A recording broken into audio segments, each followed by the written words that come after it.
சுட்டாரு. வளவலன்னு பேசாம சிம்பிளா சொல்லு. சொல்லிட்டா போச்சு. கோட்சேவை தூக்குல போடுறதுக்கு முன்னாடி அவரே கோர்ட்ல நான் ஏன் காந்தியை கொலை பண்ணேன்னு வாக்குமூலம் கொடுத்தாரு. அதுல முக்கியமான 2 காரணங்கள்.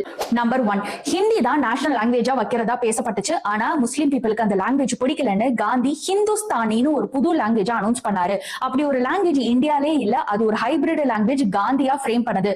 அதுல ஹிந்தி பிளஸ் உருது ரெண்டும் சேர்ந்து இருக்கு. ஹிந்தி லாங்குவேஜோட புனித தன்மையே போயிருச்சுன்னு கோட்சே கோர்ட்ல சொல்றாரு. செகண்ட், நம்ம இண்டிபெண்டன்ஸுக்கு முன்னாடி இந்தியா, பாகிஸ்தான், பங்களாதேஷ்னு 3 ஒரே நாடாதான் இருந்தது. ஆனா ஆகஸ்ட் 14 முஸ்லிம் மக்களுக்காக தனி நாடு பாகிஸ்தான் கொடுக்க வச்சதே காந்தி தான். அதோட 75 கோடி கொடுக்கணும்னு காந்தி அக்ரிமெண்ட்டும் போட்டாரு. ஆனா இந்தியா 20 கோடி தான் ஃபர்ஸ்ட் கொடுத்துச்சு. 55 கோடியை ஹோல்ட் பண்ணுச்சு. ஏன் ஹோல்டுனா அப்போதைக்கு பாகிஸ்தான் காஷ்மீரையும் தாங்கன்னு பிரச்சனையை ஸ்டார்ட் பண்ணாங்க. ஆனா காந்தி மீதம் இருக்க 55 கோடியை இந்தியா பாகிஸ்தானுக்கு கொடுக்கலனா நான் சாகும் வரை உண்ணாவிரதம் போராட்டம் இருப்பேன்னு அகிம்சை போராட்டத்தை ஸ்டார்ட் பண்ணாரு. அவரோட ஹெல்த்தை கன்சிடர் பண்ணி இந்தியா பேலன்ஸ்ல இருக்க 55 கோடியை பாகிஸ்தானுக்கு ரிலீஸ் பண்ணிட்டாங்க.